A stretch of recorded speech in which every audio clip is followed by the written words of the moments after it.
Hello, welcome to my opus. My name is Rich. Since I've been doing a lot of work on insulin signaling, I think it's important for me to go over some of the more rarer forms of diabetes. One of them being mature onset of diabetes in young, particularly type 2. And what happens in this condition is you have glucokinase, and glucokinase is a kinase enzyme which puts just like any other kinase enzyme, it puts phosphate groups on to certain proteins. But in this case, glucokinase puts the phosphate group onto glucose. It's the beginning of glycolysis. So glucose will be converted to glucose 6 phosphate, and that's the first step in glycolysis. But if you have a loss of function in glucokinase, so you have two chromatin and you have two alleles, one from your mother and one from your father, and for glucokinase, and you have a loss of function in one of them, you're taking out the first step in glycolysis. So when you take out the first step in glycolysis, that slows the citric acid cycle, and that will lead to the slowed production of adenosine triphosphate. And in beta cells, within the pancreas, you have this integral membrane right there, and that integral membrane right there is GLUT2. Unlike GLUT4, GLUT2 is an integral membrane. It's static. It doesn't move. It stays where it is. GLUT4 is a vesicle, and it's a vesicle that has these different integral membranes within it, and that vesicle will move to the cell membrane, and then glucose is taken up. But the beautiful thing about both of them is they uptake glucose without utilizing any energy. But that glucose is then used to create energy. So it didn't use any energy to uptake the glucose, but then that glucose is then used to create adenosine triphosphate. So that's one of the wonderful things about GLUT2 and GLUT4. But again, GLUT2 is an integral membrane and doesn't float around the cytoplasm of the cell. So glucose is taken up, and then you have, in most cells of the body, you have glucokinase. In other cells of the body, like skeletal muscle, you have hexokinase. But I'm speaking on this one rare genetic condition, so I'm going to stick with the beta cells, which use glucokinase. And again, it's a kinase enzyme, so it's going to add a phosphate group on to glucose and convert glucose into glucose 6 phosphate. So that would be the first step in glycolysis. If there's a loss of function in one of the alleles for glucokinase, so it's not producing glucokinase, what happens is there'll be a slowed, because the starting point is slowed, the end product is then slowed. So now you have a slower production of adenosine triphosphate. And in beta cells, because beta cells are like, they produce the insulin, but they're a detection system. They're an alarm system. They have to know when there's a postprandial spike in glucose. And one of the way that they do that is the glucose is taken up via GLUT4, and then a glucokinase starts the process, and then there's the citric acid cycle, and there's ATP, and then there's a ATP dependent potassium channel there. So this potassium channel right there, which is in inward rectifying potassium channel, has these two binding domains on them, and they're nucleotide binding domains. And since ATP, adenosine triphosphate, is basically a nucleotide just without pyrophosphate on it, it'll just be one phosphate. It'll be monophosphate. but it has the organic base of adenine. So it'll bind to that binding domain, and there's binding domain 1 and binding domain 2. So you have two adenosine triphosphates, and they bind to both of them, and that will open up this inward rectifying potassium channel, and potassium will start coming into the cell. So once potassium comes into the cell, it not to break down the whole mechanisms of how it works, but basically it'll change the electrical potential within the beta cells, and then you have right next to it you have a voltage gated calcium channel, and that change in electrical potential, the electrical potential neutral from inside the cell to outside the cell. Inside the cell is negative around or about negative 65 millivolts. So once you change that gradient, and the inside of the cell becomes depolarized, is kind of what's happening right there. It becomes more positive, and the outside is becoming more of a negative charge. It'll activate the voltage gated calcium channel. And once the voltage gated calcium channel opens, calcium comes in regardless of what the voltage gradient is, because the ion gradient between the two is so large that the voltage doesn't matter at all. The extracellular calcium is 1.5 millimolars, which is moles over liters, and the inside of the cell is 100 nanomoles. So once that opens, it doesn't matter what the electrical potential is, because the ion gradient is so vastly larger on the outside that it's just going to go in regardless. There's no physiological electrical gradient that will keep calcium out. What I'm trying to say, it's just not strong enough physiologically within the body. It won't inhibit calcium from coming into the cell. It's 1.5 millivolts, 1.5 millimoles of calcium extracellularly, and 100 nanomoles within the cell. So once that calcium channel opens, it's going to come in regardless of what the voltage potential difference is. And if I had paper, I'd be able to show you. But the calcium's going to come in regardless. And once calcium comes in, it binds to these vesicles that hold insulin, and calcium is Ca2+, so it has a positive charge, so it'll be attracted to the negative charges that are at the phospholipid bilayer, and it'll carry these vesicles to it that contain the insulin, and that will release insulin into the bloodstream.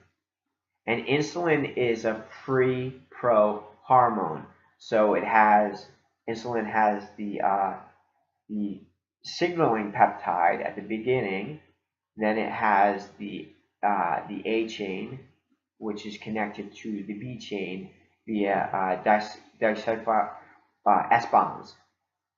It's connected right there, and then it has a C peptide. So it gets the signaling portion gets cleaved off, then that makes it a pro hormone, and then the C peptide is chopped off and it becomes insulin. And it's pretty crazy how they make insulin. They take the human gene for insulin and they put it into a bacteria within the plasmid region of this bacteria, and it'll transcribe and translate insulin. And we have insulin Lispro and insulin glargine. And the insulin Lispro is immediate acting. It's very quick acting. So like postprandial spike, insulin lispro will drop that back down to its baseline, which and then there's insulin glargine, which is injected subcutaneously, and then there's a precipitation reaction that takes place there. So it'll kind of drip, the insulin will kind of drip into the bloodstream very slowly over extended periods of time, just like the beta cells do when you're in a fasting state or a euglycemic state, to keep your blood sugar within a range of 70 milligrams to 120 milligrams per deciliter, to keep it within that range. Is there anything else I want to say? Oh yeah, the mature onset diabetes, young type 2, again, the glucokinase there's a loss of function there. So glycolysis is slowed, and then the production of ATP is slowed as the end product. So it doesn't get to those binding domains there as quickly. So it'll get there, and then insulin is released via these vesicles there because of calcium binding it to it and taking it to the phospholipid bilayer and releasing it into the bloodstream. And then the ATP will drop again because that glucokinase is gone there. There's not enough there. It's been compromised. So insulin is released, and then it's slowed, and then insulin is released, and then it's slowed. So you're getting beta cells that are releasing insulin and then not, and then releasing insulin and not. So it's different than type 2 diabetes where there's enough insulin within the blood. It's just the insulin isn't being taken up by the insulin receptors. And that's in large part to do with obesity. There is a genetic component to type 2 diabetes, but the obesity epidemic is certainly bringing that to skyrocketing it. When you're obese, you have more adipocytes and more viscous fat. So when you have more of it, when you have more adipocytes, human sensitive lipase is going to act on those more viscous fat. You have more viscous fat, so those lipase enzymes are going to act on it. If you have more, they're going to act on it. If you have less, they're going to act on it. But if you have more, it's not going to stop those human sensitive lipase enzymes from acting on your excess. Or if you have too much, there's not a threshold on it. So it'll just act on it. If you have more, it'll just act on all of them. And when it acts on all of them, you'll have more free fatty acids within the blood. And when you have more free fatty acids in the blood, basically what's happening is that certain cells that like skeletal muscle and hepatocytes or your liver cells are going to take up this fat, and it's going to, the hepatocytes are going to convert them into ketone bodies, and the skeletal muscle will oxidize it and use it for energy. But because there's so much of it in the blood, and so much of it is being taken up, there's kind of a backlog there, or kind of like a clogging in a sense, and it'll take that excess in the skeletal muscle or hepatocytes, and it'll create its own fat reserve. So it's almost like the skeletal muscle and hepatocytes are slowly converting into fat cells themselves because of the excess free fatty acids in the blood. And that interferes with the downstream pathway of insulin. And then eventually, as type 2 diabetes goes on, those free fatty acids will get into the beta cells, and that will again, it's beta hydroxy butyric acid is one of the fatty acids that come from your adipocytes, and the other one is acetoacetic acid, which is the other fatty acid that is coming from your adipocytes when it's released. And when it gets into one of those cells, it'll bind.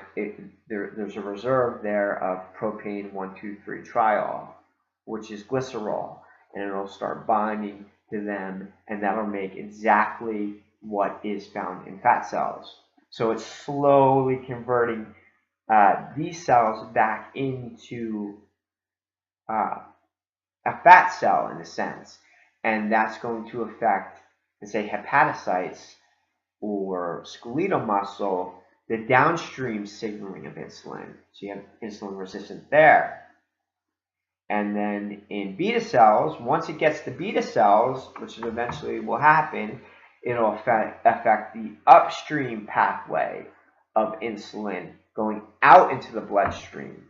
And you got to remember what I just went over before is insulin being released in the body is when calcium will bind to it, to this vesicle that contains insulin. It'll take it to the phospholipid bilayer, and insulin is then released into the bloodstream, and that's the upstream pathway of insulin